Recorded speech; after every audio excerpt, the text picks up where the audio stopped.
여러분, 다니엘과 세 친구들, 우리가 지난 시간까지 이 다니엘과 세 친구들이 바벨론 제국의 공무원이 되어 이제 풍요롭고 안정된 삶을 보장받게 되는 참 해피엔딩의 모습을 살펴봤죠.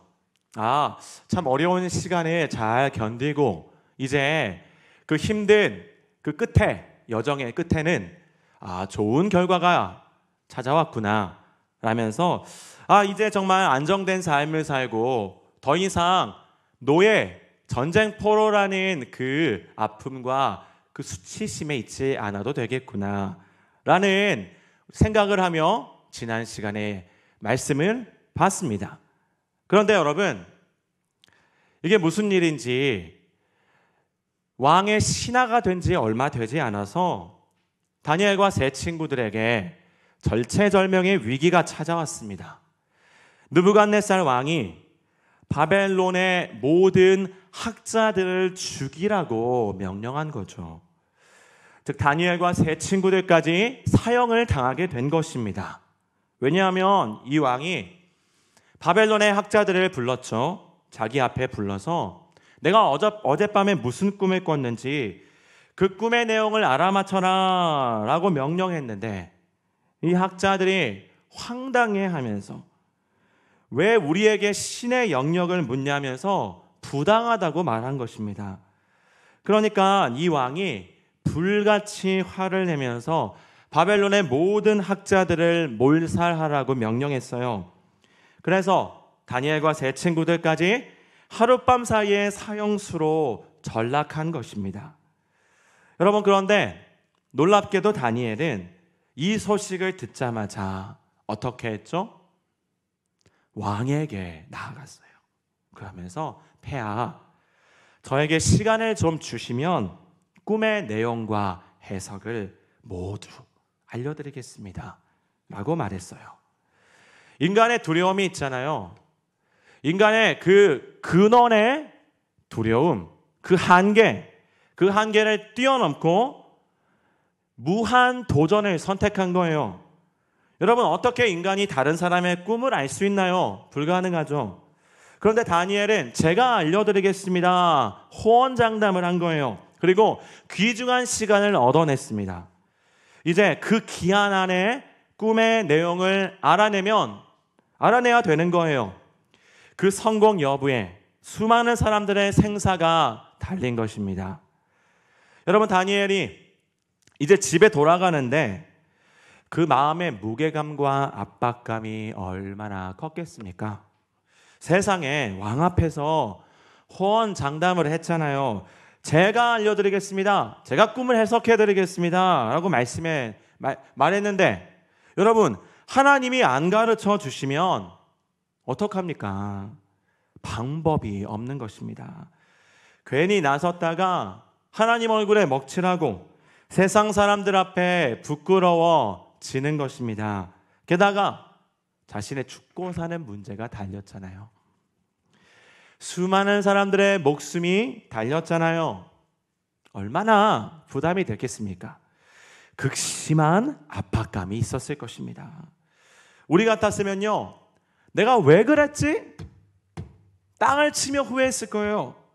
그리고 나서 우리 짱구를 굴렸을 거예요. 그런데 다니엘은요, 이 풍전등화의 위기를 앞에 두고 극심한 압박감을 받으면서 단순하게 행동했습니다. 하나에 집중했어요. 분산되지 않았습니다. 그것이 뭐에 집중했냐면 하나님께 기도하는 것, 하나님께 나아가 부르짖는 것, 단순하게 그것에 몰두했어요. 오늘 보면 17, 18절 말씀을 보시면 이에 다니엘이 자기 집으로 돌아가서 그 친구 하나냐와 미사엘과 아사랴에게 그 일을 알리고 하늘에 계신 하나님이 이 은밀한 일에 대하여 불쌍히 여기사 다니엘과 친구들이 바벨론의 다른 지혜자들과 함께 죽임을 당하지 않게 하시기를 그들로 하여금 구하게 하니라. 여러분, 다니엘은 하나님께 매달린 거예요. 하나님만 바라봤습니다. 하나님께 SOS를 쳤어요. 그것도요, 혼자 기도한 게 아니라 자기 친구들과 함께 기도했습니다. 집에 돌아가자마자 하나냐, 미사엘, 아사랴에게 있었던 일을 나누고요, 중보 기도를 요청했죠. 우리식으로 말하면 순원들에게 삶을 나누고 기도 제목을 나눈 것입니다. 긴급 순 모임을 열어서 함께 기도한 거예요. 여러분, 다니엘과 세 친구들이 얼마나 필사적으로 기도했을까요? 정말 목숨 걸고 기도했을 것입니다. 여러분, 하나님밖에 없잖아요. 그러니까 그들은 정말 사력을 다해 하나님 앞에 매달렸어요. 그러니까 하나님께서는 그들의 기도에 즉시 응답해 주셨습니다. 오늘 보면 19절 말씀에 보시면 이 은밀한 것이 밤의 환상으로 다니엘에게 나타나 보임에 다니엘이 하늘에 계신 하나님을 찬송하니라. 자, 19절의 첫 단어가요, 이에라는 접속사가 있죠. 자, 이 단어의 뜻이 뭐냐면요, 결국은 그래서라는 뜻입니다. 즉, 그들이 기도했는데 그래서 하나님께서는 그 꿈과 해석을 보여주셨다. 그들의 기도에 대한 응답으로 그래서 하나님께서 응답해 주셨다. 그 기도를 들어주셨다. 밤의 환상을 통해 보여주셨다. 기적적으로 응답해 주셨다. 자, 그러니까 다니엘은 바로 그 자리에서 하나님께 감사 기도를 드렸습니다. 왜냐하면 하나님의 초월적인 능력과 지혜가 그에게 부어졌잖아요.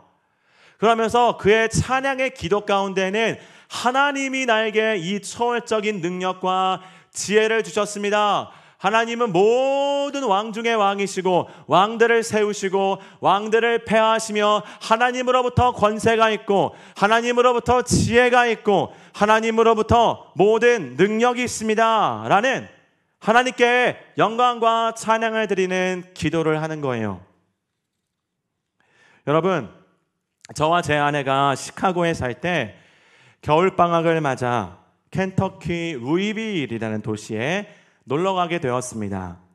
왜냐하면 제 친한 친구가 그곳에 살고 있는 거예요. 마침 어떤 목사님이 그곳에 가실 일이 있다고 하셔서 그분의 차를 함께 얻어 타고 가게 되었습니다. 그런데 가는 날이 장날이라고 그 전날부터 정말 기록적인 폭설과 추위가 온 거예요. 눈이 거의 제 허리까지 쌓였고 온도는 영하 30도로 떨어졌습니다. 체감 온도는 영하 35도, 40도 이랬어요. 공중에 물을 뿌리면요, 얼음이 되어서 떨어졌어요. 얼마나 추운지 밖에 나가 있으면 눈알이 그냥 어는 것 같았어요. 살인적인 추위였습니다. 심지어 경찰이 사람들의 외출하는 사람들이 있으면 집에 들어가라고 통제할 정도였어요. 그런데 저희는 사태의 심각성을 깨닫지 못하고 약속을 지켜야 한다면서 여행을 강행한 것입니다. 왜냐하면요, 장거리 여행이 아니었기 때문에 괜찮을 거다라고 생각한 거예요. 그런데 고속도로에 들어서자마자 이거 상황이 심각하구나 라는 사실을 깨달았어요. 고속도로가 얼음판처럼 미끄러운 거예요. 얼마나 미끄러운지 고속도로 갓길마다 차들이 눈 속에 정말 처박혀가지고 파묻혀 있는 것입니다. 그냥 쭉 미끄러져가지고 눈이 너무 많이 이제 와 있으니까 구조를 받을 수가 없는 거예요. 구조대가, 미국 땅은 넓잖아요. 땅덩이가 엄청 넓으니까 그 넓은 땅덩이에 눈이 너무 많이 온 거예요. 그러니까 구조대가 그 눈을 치우지도 못하고 아예 그냥 눈이 방치되어 있어요. 그러니까 구조가 안 되는 것입니다. 구조받지 못하고요. 눈에 파묻혀 있는 거예요. 이제 스크린에 보시면은 이렇게 조난당한 차들이 저희가 그 지나가는 동안 거의 20대를 넘게 봤습니다. 재난 영화에 나올 법한 장면이 눈앞에 펼쳐졌어요. 그러니까 제 심장이 얼마나 쪼그라들었는지 두려움이 가득했습니다. 제가 운전하면 그래도 조금 나을 거예요. 근데 조수석에 앉아서 목사님이 운전하는 걸 보는데 막 제 마음이 무서운 거예요. 그렇게 약 1시간을 가는데 갑자기 고속도로가 폐쇄된 거예요. 저는요, 유턴해서 돌아가고 싶었습니다. 그런데 운전하는 목사님이 괜찮다는 거예요. 그러면서 국도로 막 가시는 것입니다. 그러다가 여러분 당연하죠. 결국 저희 차도 눈 속에 파묻히고 말았어요. 고속도로를 떠나니까 여러분 가로등이 없어요. 워낙 넓으니까 가로등을 만들 수가 없습니다. 미국은. 그냥 국도에는 가로등이 없습니다. 아무것도 안 보여요. 밤이었어요. 그런데 이 목사님은 차 불빛과 내비게이션만 보고 그냥 가신 거예요. 무작정. 그러니까 당연히 결국은 도로가 그냥 눈 속에 다 파묻혀 있는데 우리까지 눈더미에 파묻힌 거죠. 그래서 저는요, 차에서 얼른 내려서 눈을 막 치웠습니다. 그리고 뒤에 가서 차를 밀었어요. 꿈쩍도 안 하는 거예요. 그리고 얼마나 추운지 5분도 안 있었는데 몸이 어는 거예요. 동상에 걸리는 것입니다. 그래서 얼른 차 안에 들어와서 이렇게 말했습니다. 조난당한 것 같아요, 목사님. 기름이 어느 정도 있죠? 자동차의 기름을 보니까 얼마 안 남은 것입니다. 밤새 버틸 수 있는 양이 아닌 거예요. 여러분, 그러니까 저는요, 어떡합니까? 기도해야죠. 너무 막막한 상황이에요. 하나님께 SOS를 치는 것입니다. 막 기도했어요. 911에 전화하기 전에 하나님께 먼저 구조 요청을 드렸어요. 하나님, 도와주세요. 저희를 살려주세요. 이 극단적인 상황으로부터 저희를 구원해 주세요. 여러분, 그런데 갑자기 이 목사님이 밖에 나갔다 오더니 불빛이 보인다는 거예요. 집이 있는 것 같다는 것입니다. 그래서 도움을 요청하자는 거예요. 그래서 같이 내려가지고 불빛을 따라갔습니다. 그러니까 정말 집이 있었어요. 그래서 떨리는 마음으로 문을 두들겼습니다. 너무 가슴이 떨렸어요. 왜냐하면 어떤 백인들은요, 그런 이제 시골이잖아요. 도시를 떠나서 시골을 지나가고 있었는데 백인들은 시골에 사는 그 백인들은 밤에 낯선 사람이 사유지에 들어오면요, 무조건 총을 들고 나옵니다. 총 들고 나와요. 위협하는 거예요. 쫓아내려고. 그러니까 저희도요, 두려운 거죠. 어떤 일이 일어날지, 어떤 사람이 나올지 무서웠습니다. 그런데 감사하게도 이 집에서는 어떤 중년의 백인 부부가 나왔는데 저희를 친절하게 대해주는 것입니다. 지금 너무 심각하대요, 상황이. 이제 이분들은 뉴스를 계속 봐왔잖아요. 눈이 내리는 상황을 알고 있었고 뉴스를 계속 보고 있는 거예요. 집에 들어가 보니까. 그러니까 너무 지금 상황이 심각하대요. 이 상황에서 911이 못 온다는 것입니다. 너희 구조 못 해준다. 그리고 지금 너희가 모텔까지 걸어가면 가는 길에 저체온증에 빠져서 죽는다라는 것입니다. 그러면서 이분들이 내가 너희를 어떻게 이 상황 가운데 밖에서 재우겠냐. 자기 집에서 자라는 거예요. 자기 집에 빈 방이 있다면서 자고 가라는 것입니다. 생판 모르는 사람들을요, 게다가 외국인들을 자기 집에 재우겠다는 거예요. 지금은 재난 상황이기 때문에 밖에서 자면 너무 위험하다는 것입니다. 여러분, 그래서 저희는 그날 밤에 따뜻한 방에서 편안하고 안전하게 잠을 잘 수 있었어요. 심지어 다음날 아침에는 그 주인 아주머니께서 따뜻한 아침 식사를 차려주셨습니다. 그래서 정말 따뜻한 마음으로 그 음식을 먹었어요. 그리고 이 아주머니와 함께 교제를 하는데, 이야기를 하는데 놀라운 사실을 발견했습니다. 이 아주머니에게, 이 부부에게 두 아들이 있는데 두 아들 모두 침례교 목사님이다 라는 것입니다. 그래서 저희도 침례교 목사예요. 저희도 침례교 목사예요 라고 말씀드리니까 너무 좋아하시는 거예요. 여러분, 하나님 인도해 주신 거죠. 하나님께서 저희의 기도에 응답해 주셨습니다. 생각해 보세요. 하필 그 마을에 그 집 앞에서 차가 멈췄습니다. 그리고 이 목사님의 눈에 그 불빛이 들어왔고요. 사실 꺼려하면서 그 문을 피할 수도 있습니다. 그런데 그 집의 문 앞에 가서 두들겼잖아요. 여러분, 이 모든 것이 하나님의 개입하심이었다. 하나님께서 역사하여 주신 거다. 하나님께서 친히 우리의 기도에 응답해 주셔서 우리를 구제해 주셨다라는 것입니다. 여러분, 이것이 바로 성도가 위기 속에서 하나님께 기도해야 하는 이유예요. 우리가 하나님께 긴급 구조를 요청하면요, 우리 하나님은 반드시 구원해 주십니다. 다니엘에게 하신 것처럼 위기를 뛰어넘을 수 있는 초월적인 지혜와 능력의 근원이신 하나님께서, 지혜의 근원이신 하나님께서 우리 힘으로 도무지 할 수 없는 그 절체절명의 상황 속에서 하나님께서 감당하게 뛰어넘게 하신다는 거예요.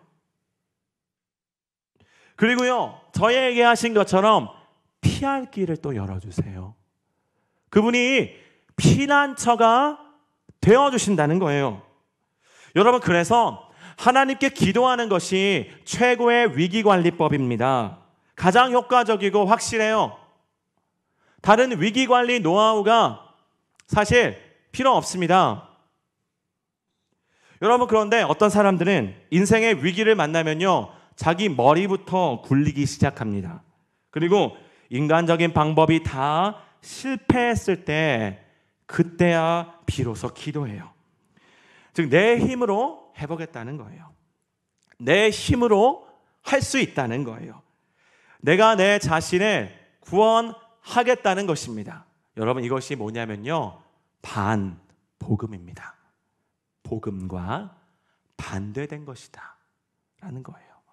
왜냐하면 복음은요, 나는 할 수 없고 예수님이 하실 수 있다. 나는 내 자신을 구원할 수 없고 예수님이 구원하실 수 있다라는 거잖아요. 복음의 두 가지 요소, 인간의 불가능성과 예수님의 가능성이라고 말했죠. 인간의 한계와 불가능성은 절대 인간 스스로를 구원할 수 없다. 오직 예수께서 우리를 구원하실 수 있다. 여러분, 이것이 복음이라고 말했잖아요. 그래서 복음을 아는 사람은요, 반드시 기도하게 되는 거예요. 여러분, 기도가 뭐냐면 복음을 아는 자의 당연한 반응입니다. 복음을 아는 자는요, 자신의 한계를 알기 때문에 예수님께 기도할 수밖에 없는 거예요. 나는 못하니까, 나는 불가능하니까 예수님께 SOS를 치는 것입니다. 그리고 그분의 능력을 받아 인생의 위기를 뛰어넘는 거예요. 여러분, 기도는 복음을 아는 자의 당연한 반응입니다. 그런데 아이러니하게도 모든 기도가 복음적인 기도는 아니에요. 자, 다시 말씀드립니다. 기도는 복음을 아는 자의 당연한 반응이다. 그런데 모든 기도가 복음적인 기도는 아니다 라는 것입니다. 왜냐하면 복음적인 기도는요, 예수님이 유일한 구원자이시기 때문에 결국 예수를 갈망하고 예수님으로 충분하다는 기도를 드리는 것이 복음적인 기도인데, 사실 우리의 기도를 살펴보면 얼마나 우리는 예수님 외에 다른 것을 요구합니까?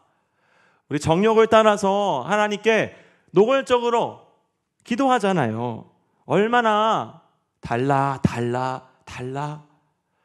주세요, 주세요, 주세요. 이거 해주세요, 저거 해주세요. 이거 열어주세요, 저거 열어주세요. 우리 기도의 대부분이 달라는 기도잖아요. 예수님이 구원자, 이게 복음이라고 그랬죠? 예수님이 구원자니까요. 예수를 필요로 하고 예수님 자체를 갈망함이 아니라 예수님을 통해 내 필요와 욕망을 충족시키겠다라는 기복적인 기도를 한다라는 것입니다. 여러분, 정말 예수가 구원자라면 예수님 그분 자체로 만족해야죠. 예수님 그분 자체 충분하다. 예수님으로 나는 부족함이 없습니다. 라며 예수를 원하는 것이 복음적인 기도라는 것입니다. 그런데 예수님은 원하지 않고 그분 손에 들려있는 선물 상자만 바라는 거예요. 여러분, 그런데 제가 말씀드리는 것을 오해하지 마시기 바랍니다. 성도는요, 얼마든지 하나님께 자신의 필요를 아뢰 수 있어요. 일용할 양식을 구해야 합니다. 그렇게 기도하라고 주기도문에 예수님께서 기도를 가르쳐 주셨죠. 왜냐하면 하나님 아버지시니까 기도할 수 있는 것입니다. 하지만은요, 제가 말씀드리는 게 뭐냐면 궁극적으로는 우리의 궁극적인 기도는, 성숙한 복음을 아는 성도의 기도는요, 결국 하나님 자체를 추구한다. 하나님 자체를 원하는 기도를 드리는 것, 그리고 그분으로 만족한다라는 고백을 드리는 것, 이 기도라는 것입니다. 아무리 사랑하는 자녀지만요, 자꾸 선물만 달라 그래요. 이거 주세요, 저거 주세요. 달라고만 하는데 아버지는 원하지 않아요. 아버지와 함께하는 시간을 원하지 않습니다. 아버지를 사랑하지 않아요. 이게 어떻게 성숙한 자녀입니까? 여러분, 그러니까 복음적인 기도는요, 하나님 그분 자체를 구하는 기도, 하나님 한 분으로 만족하겠습니다 라는 기도라는 거예요.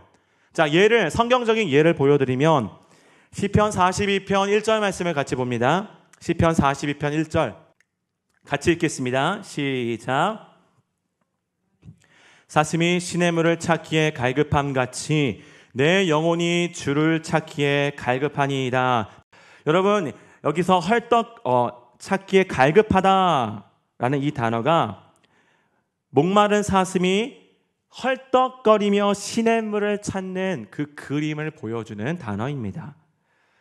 목마른 사슴이 시냇물을 찾으며 헐떡거리며 찾는 것처럼 하나님, 저의 영혼이 이렇게 이와 같이 하나님을 갈망합니다 라고 기도하잖아요. 그리고 시편 73편 25, 26절 말씀을 보시면 하늘에서는 주 외에 누가 내게 있으리요, 땅에서는 주밖에 내가 사모할 리 없나이다. 내 육체와 마음은 쇠약하나 하나님은 내 마음의 반석이시요 영원한 분기되시라. 자, 이 기도는 어떤 기도냐면, 하나님, 저는요 하늘과 땅을 통틀어서 이 온 세상에 하나님 한 분밖에 없습니다. 하나님, 저는 하나님만 사모합니다 라는 기도예요. 이것이 바로 복음적인 기도다라는 것입니다.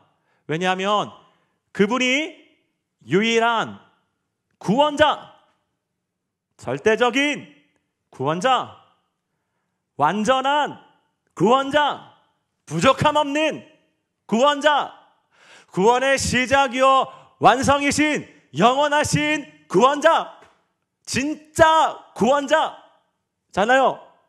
세상에 수많은 거짓 구원자들이 판을 치고 있고 난립하고 있지만 유일한 구원자이신 우리 예수 그리스도, 그분으로 우리는 부족함이 없어야 하는 것입니다. 그분이 나의 모든 것이요, 나의 기쁨이요, 나의 자랑이요, 내 영혼의 만족이고 나의 영광입니다. 이러한 기도를 하나님께 드리는 거예요. 하나님, 제가 하나님을 원합니다. 하나님, 제가 하나님이 필요합니다. 하나님, 당신이십니다. 제가 원하는 것, 하나님, 당신이십니다. 하나님으로 충분합니다. 하나님밖에 없습니다. 이것이 복음을 아는 성도가 드리는 복음적인 기도라는 거예요. 여러분, 저와 제 아내는 약 9년 동안 아기를 갖지 못하는 불임 커플로 살았습니다. 주변의 다른 커플들은요, 저희와 가까운 커플들이 있잖아요. 그런데 다산의 축복을 누리는 거예요. 정말 줄줄이 아기를 낳아요. 2, 3, 4 아기를 낳고 있는데 저희는 안 주시는 거예요. 그러니까요, 상대적 박탈감을 느끼는 것입니다. 특히 저와 제 아내는 아기를 너무 좋아해요. 그리고 제 아내는 유아교육을 전공했고 평생 아이들을 대상으로 사역해왔잖아요. 그러니까 너무 힘든 거예요. 아기가 없다는 것이. 특히 작년 여름에 쌍둥이를 주셨는데, 쌍둥이를 주셨잖아요. 배로 2배로 갚아주시나 보다. 너무 좋았거든요. 근데 이 쌍둥이를 유산하고 정말 나락으로 떨어졌어요. 매일매일이 지옥이었습니다. 제 아내는 거의 우울증을 앓았어요. 낮이건 밤이건 대성통곡을 하는 것입니다. 펑펑 우는 거예요. 정말 누가 죽은 것처럼 울었어요. 물론 우리가 아이를 잃었죠. 엄청 울었어요. 몇 달을 그렇게 울었어요. 그리고 창문 밖으로 떨어져서 죽고 싶다고, 자기가 먼저 죽으면 저 혼자 살지 말고 저보고 재혼하래요. 여러분, 그러면 저는 제 마음이 미치는 거예요. 제가 죽겠더라고요. 제 마음이. 그리고 얼마나 불안한지, 불안 장애가 오겠더라고요. 계속 불안한 거예요. 아내가 우울해질까 봐, 나쁜 짓 할까 봐 계속 아내 눈치를 살피면서 불안과 두려움에 떨었습니다. 게다가 저는 여러분 잘 아시다시피 아토피 피부염에 시달리고 있었잖아요. 밤마다 몸을 긁으면서 잠을 못 잤어요. 여러분, 마치 하나님께서 저희의 존재를 탈곡기에 집어넣고 정말 강력한 톱니로 파괴시키시는 거예요. 우리 영혼을. 우리 존재가 산산조각 나는 거예요.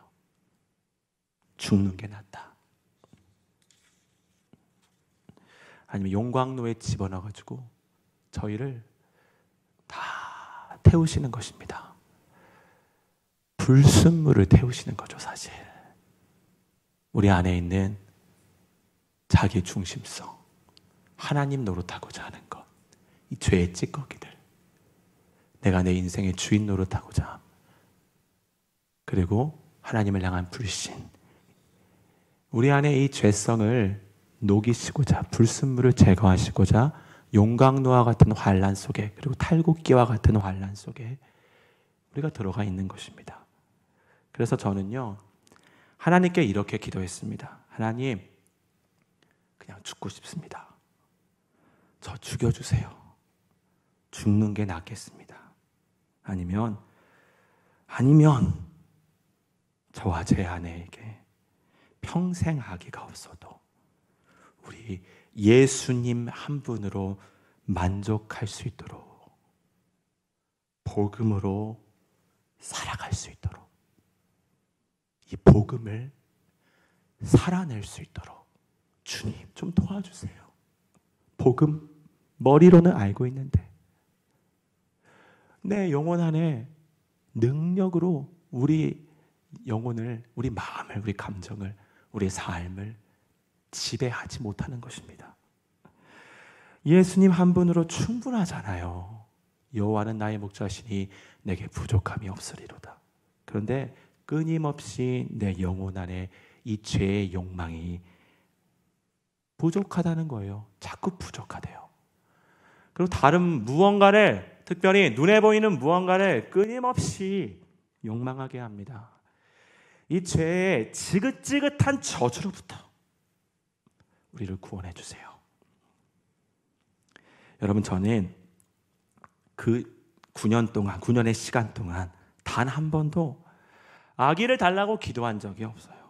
왜냐하면 아기가 구원자가 아니라 예수가 구원자이고 예수님 한 분으로 충분하기 때문입니다. 아기가 굉장히 소중하잖아요. 우리 부모에게 있어서는 내 자아가 확장된 존재입니다. 또 다른 나예요. 아기로 인해서 내 영혼이 굉장히 기뻐요. 아기로 인한 그 기쁨이 정말 큽니다. 만족감이. 그리고 이 아기에게 대리만족을 하려고 그러고 내 존재를 투영하려고 그러고, 그렇기 때문에 많은 사람들이 아기를 우상 숭배하는 것을, 특별히 저는 미국에 있었잖아요. 미국은요, 가정이, 아기가 굉장히 우상처럼 올라가 있는 경우가 많습니다. 그래서 아무리 아기가 중요하고 아기를 이뻐하지만 예수가 구원자지 어떻게 사람이 눈에 보이는 존재가 나의 구원자인가 라며 달라는 기도를 하진 않았어요. 그리고요, 제 아내 전영주 사모도 시간이 지나니까 기도하는 거예요. 하나님, 저도 예수님 한 분으로 만족하기 원합니다. 예수님 한 분으로 만족하기 원합니다. 정말 울면서 꾸역꾸역 기도하더라고요. 여보, 예수님 한 분으로 충분하잖아. 예수님 한 분으로 충분하잖아, 여보. 예수님으로 만족해야지. 아이가 생기면 만족할 줄 알아? 그게 복음이잖아. 예수님으로 만족하자. 그러니까 고통 가운데 아내가 예수님으로 만족하기 원해요. 예수님으로 만족하기 원해요. 기도하더라고요.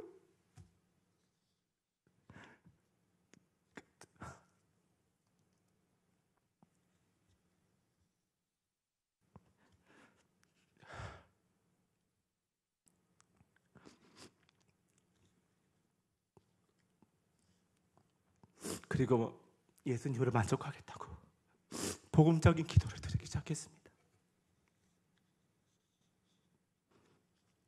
여러분, 그런데 놀랍게도 저희 주변에 많은 분들이, 특별히 우리 교회 성도님들이 저희를 위해 얼마나 기도해 주셨는지 몰라요. 다니엘의 세 친구들처럼 말입니다. 저희에게 아기를 달라고 새벽마다 기도하시더라고요. 어떤 분들은 얼마나 기도하셨는지 저희를 대신해서 태몽을 꾸셨습니다. 제 아내가 이쁜 아기를 안고 있는 꿈을 꾸셨대요. 여러분, 그래서 하나님의 때가 되니까 하나님께서 저희에게 기도의 열매, 기다림의 열매를 주셨습니다.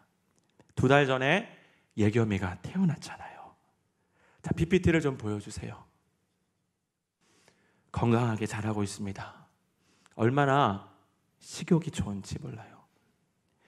하나님께서 기도에 응답해 주셨습니다. 여러분, 복음적인 기도, 복음적인 기도. 이 기도는 복음을 머리로만 아는 사람이 아니라 우리 영혼으로 복음을 받아들이고 복음을요, 내적으로 소화한 사람만이 드릴 수 있는 기도예요. 복음을 내화시키는 과정이 없이는 이 복음적인 기도를 할 수 없다는 것입니다. 복음을 삶으로 살아낼 수가 없어요. 복음을 지식으로만 한다. 예수님이 구원자다. 나는 할 수 없다. 알아요. 근데 내 삶에서는 아무런 능력이 없습니다. 복음을 내화시키는, 내 것으로 소화시키는 정말 치열한 과정이 필요하다는 거예요. 그리고 이 복음의 가치를 정말 알아야 돼요. 이 복음이 얼마나 소중한지, 이 복음이 얼마나 귀한지, 복음의 가치를 알고 이 복음의 깃발을 들고 복음을 자랑하며 외치고, 복음, 나에게 주신 이 복음의 능력, 구원의 능력인 이 복음을 세상에서 능력 있게 선포하고 자랑하며, 이 복음에 헌신된 사람, 그 사람이 복음을 살아낼 수 있습니다. 복음을 아는 것과 복음을 살아내는 것은 완전히 다른 문제예요. 그리고 복음적인 기도를 하나님께 드린다는 것도 완전히 다른 문제입니다. 여러분 생각해 보세요. 복음을 내화시키지 못했어요. 내 것으로 만들지 못했어요. 그런데 내가 광야를 걸어가고 있어요. 인생의 결핍이 가득하죠. 광야는 결핍의 땅입니다. 부족한 거예요. 눈에 보이는 것이 자꾸 결핍된 상황인 거예요. 경제적인 결핍, 애정 결핍이 있고요. 또 배우자의 결핍, 결혼을 하고 싶은데 결혼을 못해요. 자녀의 결핍, 저희가 그랬죠. 자녀가 안 생겨요. 건강이 안 좋아요. 건강의 결핍, 또 취업이 안 돼요. 직장의 결핍, 인생의 결핍은 반드시 있습니다. 그런데 이 광야를 걸어가고 있는데 복음을 내화시키지 못한 사람이 이 광야를 걸어가면서 어떻게 예수님, 저는 예수님 자체를 원합니다. 예수님으로 충분합니다. 예수님을 원합니다. 이런 기도를 할 수 있겠습니까? 불가능합니다. 여러분, 그래서 우리는 이 복음을 우리 영혼으로 받아들이고, 그리고 최상의, 우리 인생의 최상의 가치로 여겨야 돼요. 그리고 이 복음에 우리 존재를 헌신해야 합니다. 머리로만 아는 것 아무 의미가 없어요. 결정적인 순간에는 결국 자기 욕망과 이기심을 따라 행동합니다. 결국은 나를 위해 행동해요. 복음 중요한 거 아니에요. 그리고 결국 세상의 풍요와 안정을 쫓아 거짓 구원자를 선택합니다. 이게 인간이에요. 복음의 능력이 역사하지 않는 그 사람의 모습입니다.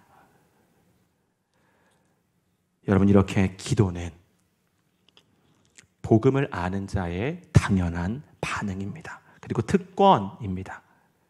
그래서 인생의 위기를 만나면 우리는 다니엘처럼 유일한 구원자이신 예수님께 구조 요청을 드려야 돼요.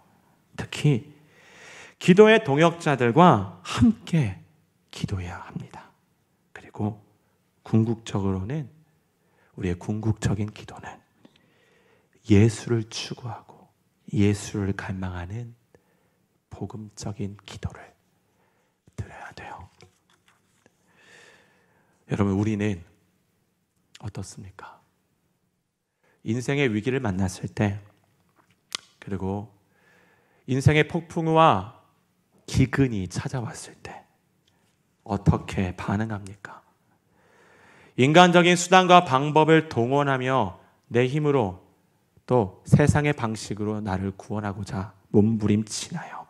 아니면 예수님께 나아가서 기도하나요? 그리고 예수님 그분 자체를 원하고 예수님으로 만족한다는 복음적인 기도를 드리고 있나요? 우리 인생길에 폭풍우가 몰려오고 기근이 찾아와도 이 복음을 내 마음에 내화시키고 이 복음에 헌신하여 결국 복음적인 기도를 드리고 이 복음을 우리의 삶으로 살아내는, 육화시키는 저와 여러분이 되시기를 간절히 축원합니다. 함께 찬양하시겠습니다.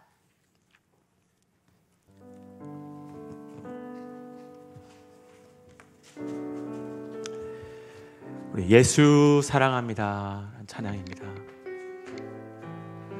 여러분, 이 찬양의 가사가 내가 예수님을 더 원합니다, 예수님으로 충분합니다 라는 복음적인 기도의 내용을 담고 있습니다.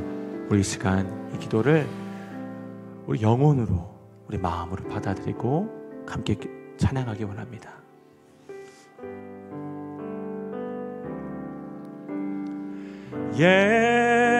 예수 사랑합니다, 사랑합니다. 온 마음 다하여 오직 주님 한 분만 간절히 더 원합니다. 예수 사랑합니다. 예수 사랑합니다, 사랑합니다. 온 마음 다하여 아멘. 오직 주님 한 분만 간절히 더 원합니다. 넘쳐나네, 넘쳐나네, 아멘. 넘쳐나네. 주를 향한 내 속에 갈망이 주님께로 날 이끌어 주소서. 주님을 더 원합니다.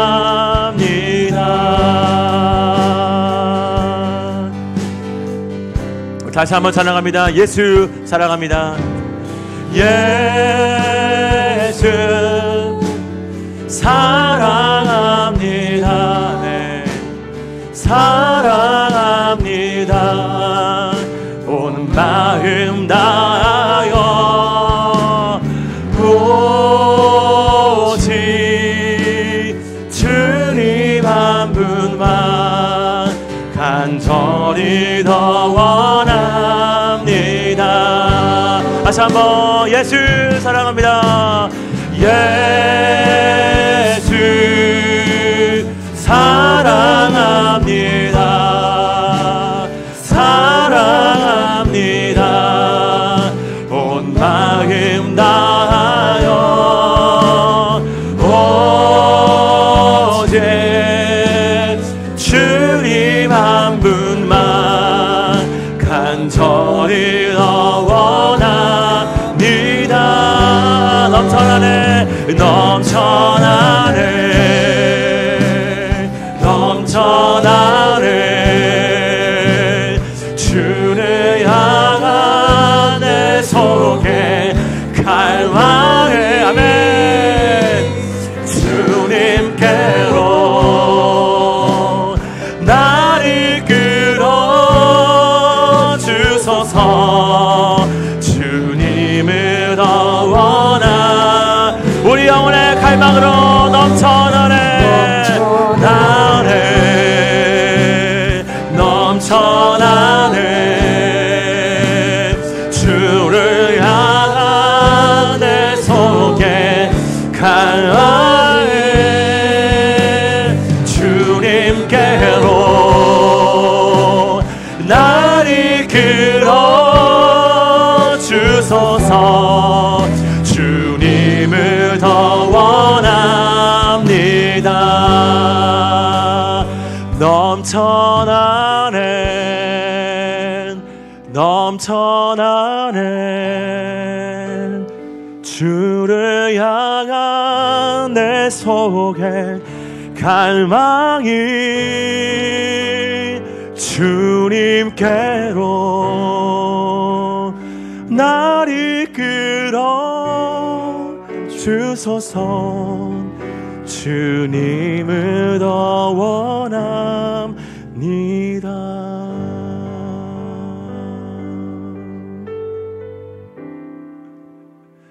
우리 시간 같이 기도하겠습니다.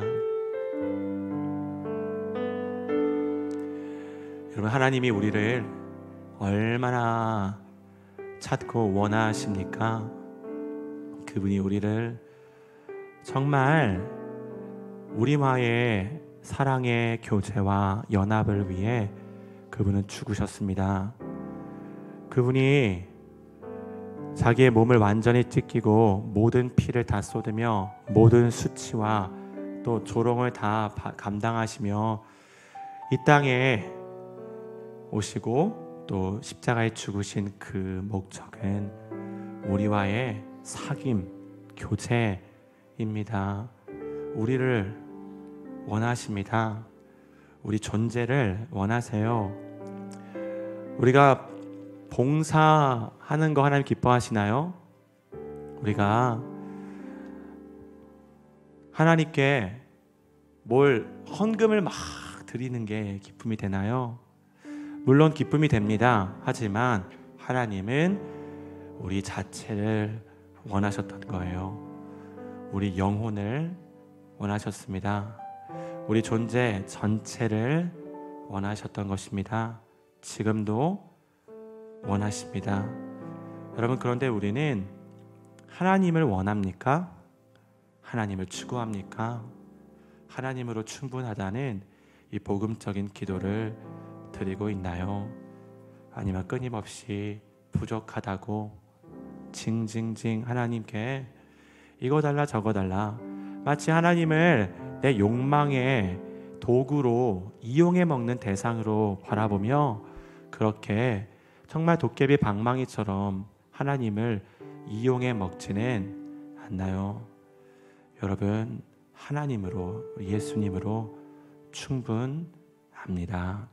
그것이 우리의 모든 것입니다. 우리 시간 같이 하나님께, 하나님,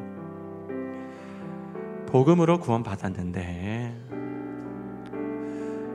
이 놀라운 은혜를 받았는데 이 복음을 싸구려 취급하고 결국 세상 거짓 구원자를 쫓아가는 저의 모습을 불쌍히 여겨주시고 복음을 살아내고 또 예수님을 추구하는 복음적인 기도를 하나님께 드릴 수 있도록 도와달라고 우리 시간 마음을 모아 우리 하나님 앞에 내가 주님을 더 원합니다.